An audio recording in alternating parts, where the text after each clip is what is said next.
E aí galera, essa PCX aqui ela tá com um barulho muito estranho. Aí eu dei uma verificada aqui, como ela foi trocado o pneu. Ó, o pneu é novo. O que aconteceu? O cara esqueceu de colocar a junta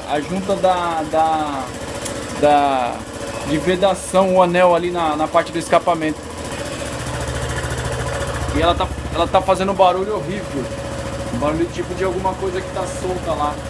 E isso provém do anel de vedação dela. Entendeu? Valeu, obrigado.